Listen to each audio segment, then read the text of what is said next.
Shalom adik-adik, selamat hari Paskah. Apa kabar kalian semuanya? Tentunya kalian tetap semangat memuji Tuhan. Di hari Paskah ini, tanggal 12 April 2020, kita akan memulai ibadah PA kelas pra-remaja. Adik-adik, kita menyanyikan lagu Hidup Ini Adalah Kesempatan. Kita mulai 1, 2, 3, ya. Hidup ini adalah kesempatan. Hidup ini untuk melayani Tuhan. Jangan sia-siakan waktu yang Tuhan beri. Hidup ini harus jadi berkat. Oh Tuhan, pakailah hidupku selagi aku masih kuat. Bila saatnya nanti tak berdaya lagi, hidup ini sudah jadi berkat. Sebelum kita mendengarkan firman Tuhan, mari kita bersatu di dalam doa. Bapa yang baik, terima kasih ya Bapa, karena Tuhan selalu menyertai kami di dalam kehidupan kami hari lepas hari. Bapa, terima kasih juga karena Tuhan masih menibakan kami di hari Paskah di tahun 2020 ini Tuhan. Ajar kami untuk mampu memuliakan nama Tuhan selalu. Bapa yang baik, kami juga siap untuk mendengarkan firman Tuhan yang akan disampaikan oleh Kak Yuli.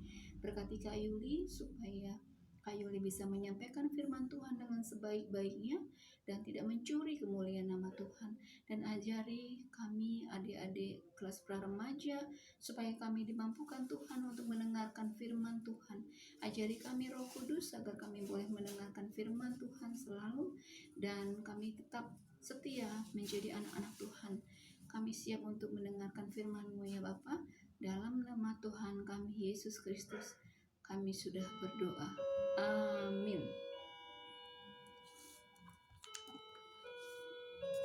Kita buka Alkitab kita untuk PA kita hari ini di kitab Kolose 3 ayat 1 sampai dengan ke-4. Adik-adik sudah dibuka semua ya? Kitabnya, kitab Kolose 3 ayat 1 sampai dengan 4. Kayu dibacakan buat kalian. Karena itu, kalau kamu dibangkitkan bersama dengan Kristus, carilah perkara yang di atas, di mana Kristus ada, duduk di sebelah kanan Allah. Pikirkanlah perkara yang di atas, bukan yang di bumi. Sebab kamu telah mati, dan hidupmu tersembunyi bersama dengan Kristus di dalam Allah. Apabila Kristus yang adalah hidup kita menyatakan diri kelak, kamu pun akan menyatakan diri bersama dengan Dia dalam kemuliaan. Adik-adik yang terkasih, kelas pra-remaja Runggun GBKP Cililitan, hari ini tema PA kita adalah dibangkitkan bersama dengan Kristus. Adik-adik tahu waktu hari Jumat kemarin kita merayakan apa? Kita merayakan hari Jumat Agung. Hari apa itu? Hari kesengsaraan Yesus Kristus, di mana hari tersebut adalah hari penyaliban Tuhan Yesus di Bukit Golgota. Karena apa? Karena Yesus mau menyelamatkan Kak Yuli, juga menyelamatkan adik-adik, juga menyelamatkan semua orang. Oleh karena itu, dengan kematian Yesus Kristus menyatakan bahwa betapa Yesus mengasihi kita semuanya. Dan Yesus sudah memikul salib, yang artinya adalah Dia sudah memikul dan menanggung semua dosa-dosa kita. Dan hari ini kita merayakan Paskah. Kita merayakan apa adik-adik? Hari Paskah. Paskah adalah hari di mana hari tersebut Yesus sudah dibangkitkan dari maut, sudah dimenangkan dari maut, sudah dibangkitkan dari kematian. Dengan hari Paskah artinya adalah apa? Kita sudah diselamatkan.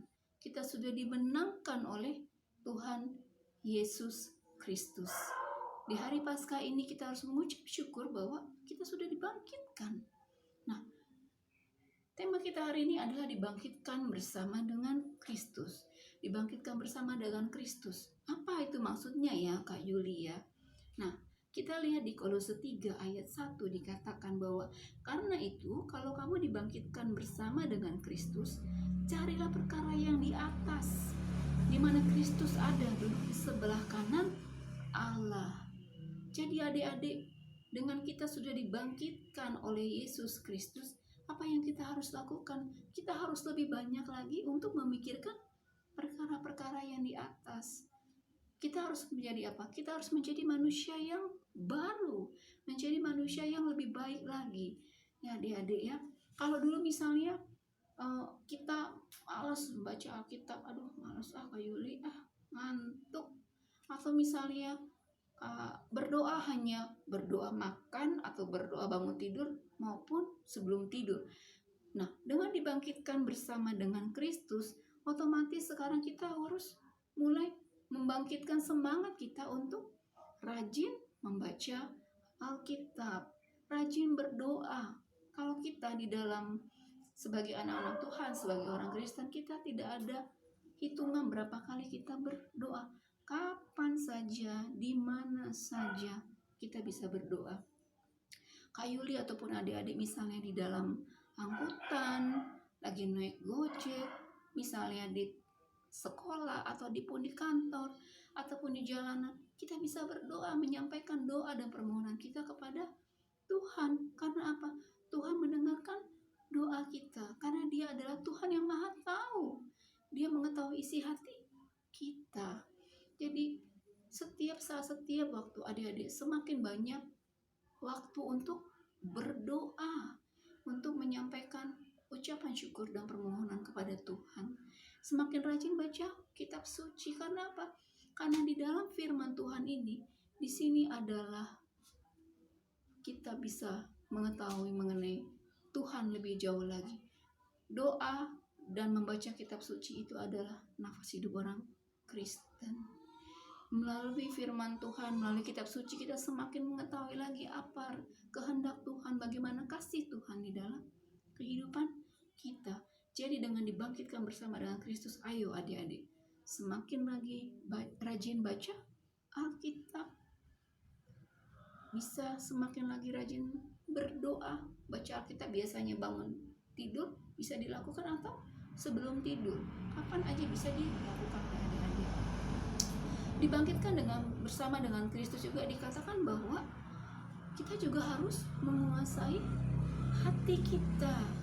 Kita harus menguasai hati kita. Seperti apa menguasai hati ya Kak Yuli? Menguasai hati itu misalnya, kalau dulu kita suka marah-marah, kalau dulu kita suka berkata-kata yang kasar, kita suka marah-marah kepada orang tua kita, kepada adik kita, kakak kita, teman kita. Dengan kita menjadi manusia yang baru, kita mengontrol emosi kita. Dengan manusia yang baru, kita menjadi anak-anak yang lebih menyenangkan Tuhan. Dulu kita misalnya masih suka mencontek, tidak mau belajar, maunya besok aja deh saya nyontek dari teman. Nah, dengan kita menjadi manusia baru, kita belajar untuk tidak mencontek. Kita belajar dengan minta pertolongan Tuhan. Tuhan, saya semalam gak belajar Tuhan, tapi saya tidak mau mencontek. Ajari saya Tuhan agar saya bisa mengerjakan ujian saya. Tuhan pasti tolong adik-adik. Karena Tuhan kita adalah Tuhan yang maha baik, maha pengasih. Kalau dulu kita suka menyakiti hati teman kita, dengan kita menjadi manusia baru, kita lebih menyenangkan hati Tuhan dan hati teman kita. Mulut kita kuasai. Kita dulu yang suka ngomong kotor, ngomong kata-kata kasar, dengan menjadi manusia baru, dengan bangkit bersama dengan Kristus, kita menguasai perkataan kita menjadi lebih baik, lebih menghargai orang, lebih mengasihi orang. Ya adik-adik ya, Lalu juga dikatakan dibangkitkan bersama dengan Kristus. Apa sih apa yang bisa kita lakukan? Nah, kita lihat di Kolose 3 ayat 2, pikirkanlah perkara yang di atas, bukan yang di bumi. Sebab kamu telah mati dan hidupmu tersembunyi bersama dengan Kristus di dalam Allah. Jadi kita harus mempunyai pikiran yang baik, mempunyai pikiran yang kudus. Biasanya dulu kita suka berpikiran yang negatif sama orang. Kita suka berpikiran yang licik, mau menjahati orang, mau mencurangi orang.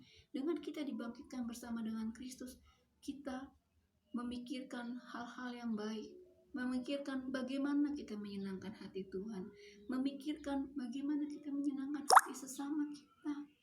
Kita tidak sembarangan lagi untuk berpikiran tidak baik, berpikiran yang jorok, berpikiran yang kotor, berpikiran yang kasar. Itu tidak lagi kita lakukan kalau kita sudah menjadi anak-anak Tuhan bangkit bersama dengan Kristus. Kita tidak lagi mau untuk membuli orang ataupun menzolimi ataupun menyakiti, mencurangi orang lain. Karena apa? Pikiran kita tertuju kepada Tuhan. Pikiran kita tertuju kepada Yesus Kristus. Kalau kita mempunyai pikiran yang positif, adik-adik, percayalah hal-hal yang positif, hal-hal yang baik pun akan terjadi di dalam kehidupan kita. Adik-adik tahu nggak metamorfosis? Metamorfosis bagaimana proses dari seekor kupu-kupu. Kupu-kupu itu prosesnya seperti ini. Dari telur dulu, lalu dia berubah menjadi ulat. Kan tahu ya adik-adik, kalau ulat itu kan geli ya, jijik gitu kesannya ulat itu. Dari ulat habis itu menjadi kepompong, habis kepompong menjadi kupu-kupu yang cantik. Dalam tempo 15 hari dari kepompong sudah berubah menjadi kupu-kupu yang cantik. Demikian juga kalau kita dibangkitkan bersama dengan Kristus. Kita dulu yang tidak baik, kita dulu yang tidak memiliki kasih, kita dulu yang egois, pelit, tidak mau berbagi sama orang, kita dulu yang tidak peduli sama orang, kita dulu yang melawan orang tua, yang tidak mau belajar. Dengan kebangkitan Kristus, semua itu kita buang jauh-jauh.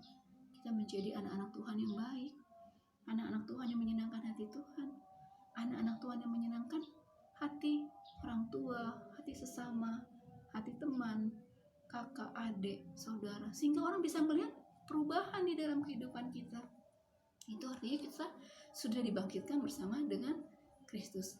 Mari adik-adik, sebagai anak-anak Tuhan, mari kita harus bangkit bersama dengan Kristus, memuliakan nama Tuhan, sehingga melalui perkataan, perbuatan, dan tingkah laku kita, nama Tuhan Yesus Kristus dipermuliakan, karena kita sudah bangkit bersama dengan Yesus Kristus. Mari kita bersatu di dalam doa. Tuhan Yesus yang baik, terima kasih untuk firman yang disampaikan oleh Kak Yuli pada hari ini. Biar firman ini menjadi rema Tuhan, menjadi kekuatan. Biar Roh Kudus yang bekerja di hati adik-adik kelas praremaja ya Tuhan, sehingga boleh mengingat kasih Tuhan di dalam kehidupan mereka. Bekerjalah ya Tuhan Yesus. Kak Yuli sudah selesai menyampaikan firman Tuhan, akan tetapi Roh Kudus-Mu yang bekerja, sehingga adik-adik kami ini boleh memahami akan firman dan menjadi pelaku firman-Mu yang hidup. Terpujilah nama-Mu Tuhan Yesus yang baik. Di dalam nama Tuhan kami Yesus Kristus, kami mohon pimpinan Roh Kudus-Mu untuk mengajari adik-adik ini untuk menjadi pelaku firman-Mu yang hidup. Dalam nama Tuhan Yesus Kristus. Amin. Adik-adik, tiba saatnya kita mengumpulkan persembahan kita. Kita buka kitab den-den kita di nomor 272, Isekin kami enda o Bapa. Semua adik-adik sudah tahu lagunya kan? Kita nyanyikan bersama-samanya. 1, 2, 3 di kitab den-den nomor 272. Isekin kami enda o Bapa, maka kami masuk merebandu. Laboban gege kami o Bapa, lako mereman bandu. Kai pesilit ibas kami o Bapa, eka bekas pemerenduman kami, enda sada bagi doakan kami. Terima kasih adik-adik untuk persembahannya dan juga untuk tabungannya. Nanti selesai ibadah PA ini, adik-adik boleh untuk menyampaikan kepada wali kelas persembahan kalian ya. Terima kasih. Sebelum kita menyelesaikan PA kita hari ini, mari kita bersatu di dalam doa dan ditutup dengan doa Bapa kami. Terima kasih Tuhan Yesus yang baik, karena kami sudah menyelesaikan PA kelas pra-remaja hari ini. Berkati PA ini ya Tuhan, supaya melalui PA ini iman-iman dan kebaikan dan kasih Tuhan boleh kami lakukan di dalam kehidupan kami. Terima kasih juga ya Tuhan untuk persembahan yang sudah disampaikan oleh adik-adik pada PA hari ini. Berkatilah persembahan yang sudah disampaikan adik-adik, supaya persembahan ini dapat dipakai untuk kemuliaan nama Tuhan, semakin memperluas pekerjaan-Mu ya Bapa. Berkati juga orang tua kami di dalam pekerjaannya, di dalam kesehatannya. Berikan umur panjang dan kesehatan buat orang tua kami ya Tuhan, sehingga melalui pekerjaan orang tua kami semakin dicukupkan setiap kebutuhan kami dan setiap kebutuhan orang tua kami. Berkati juga kami anak-anak Tuhan, agar kami menjadi anak-anak yang takut akan Tuhan. Anak-anak kelas pra-remaja ini berkati menjadi anak-anak yang bertanggung jawab Tuhan di dalam keluarga, sebagai anak dan sebagai pelajar Tuhan. Tetap mengerjakan tugas-tugas kami, tetap mengerjakan tanggung jawab kami yang diberikan oleh pihak sekolah, walaupun saat ini kami harus melakukan pembelajaran, belajar dari rumah, tapi tetap kami melakukan dengan sukacita dan tanggung jawab. Ajari ya Bapak anak-anak kelas pra-remaja ini, agar Tuhan berikan roh kecerdasan, roh kepintaran, roh yang takut akan Tuhan, sehingga Tuhan dimanapun mereka berada, mereka tetap menjadi garam dan terang untuk kemuliaan nama-Mu Bapa. Terpujilah nama-Mu Tuhan Yesus yang baik. Berkati juga guru sekolah minggu kami, semua guru-guru KKR, GBKP Cililitan, di dalam kesehatannya, di dalam pekerjaannya, di dalam pelayanannya kepada Tuhan, supaya guru-guru KKR kami tetap setia melayani Tuhan. Berkati pekerjaannya, Tuhan berikan kelimpahan di dalam pekerjaan guru-guru kami Tuhan, sehingga Tuhan tetap guru-guru kami ini pun bersuka cita di dalam pelayanan Tuhan. Tuhan Yesus, kami berdoa khusus untuk pemerintah kami dalam menghadapi COVID-19. Berkati ya Tuhan, baik dari Presiden, Wakil Presiden, Menteri Kesehatan, Gubernur, semuanya aparat yang terlibat Tuhan, untuk menyelesaikan masalah COVID-19 ini, sehingga masalah COVID-19 ini boleh selesai Tuhan. Tuhan berkati Tuhan negara kami ini Tuhan, supaya negara Indonesia Tuhan segera luputkan, Tuhan segera selesaikan untuk masalah COVID-19 ini Tuhan, sehingga kami pun boleh beraktivitas kembali secara normal ya Bapak. Berkati juga guru KKR Tuhan, jauhkan guru KKR kami dari COVID-19, lindungi guru KKR kami ya Tuhan, supaya guru KKR kami Tuhan jaga dan lindungi. Berkati juga kami anak-anak sekolah minggu, seluruh anak-anak sekolah minggu KKR Cililitan, lindungi kami Tuhan dari COVID-19 ini, penyakit yang berbahaya. Lindungi kami Tuhan, jauhkan kami Tuhan dari penyakit berbahaya ini. Berkati juga keluarga kami Tuhan, orang tua kami, kakak dan abang kami, jauhkan kami dari penyakit COVID-19 ini Tuhan. Tuhan menjaga dan melindungi hidup kami selalu. Terpujilah nama-Mu Bapa, kami serahkan kehidupan kami ke depan hanya ke dalam tangan pengasihan-Mu. Di atas semua ini, ampuni dosa dan kesalahan kami Bapa. Dalam nama Tuhan kami Yesus Kristus kami berdoa. Bapa kami yang berkata dalam kerajaan surga, dikuduskanlah nama-Mu, datanglah kerajaan-Mu, jadilah kehendak-Mu di bumi seperti di surga. Berikanlah kami pada hari ini makanan kami yang secukupnya. Ampunilah kami atas kesalahan kami, seperti kami juga mengampuni orang bersalah kepada kami, dan janganlah membawa kami ke dalam percobaan, tapi lepaskanlah kami daripada yang jahat, karena Engkau yang punya kerajaan dan kuasa sampai selama-lamanya. Haleluya. Amin. Terima kasih adik-adik untuk ibadah PA remaja hari ini. Shalom. Tetap semangat melayani Tuhan, tetap semangat melakukan tugas dan tanggung jawab sebagai pelajar dan sebagai anak-anak Tuhan. walaupun kita sekarang tidak bisa beraktivitas secara normal, tapi Tuhan tetap menyertai kita selalu. Selamat Paskah dan Shalom. Tuhan Yesus memberkati kita semua. Amin.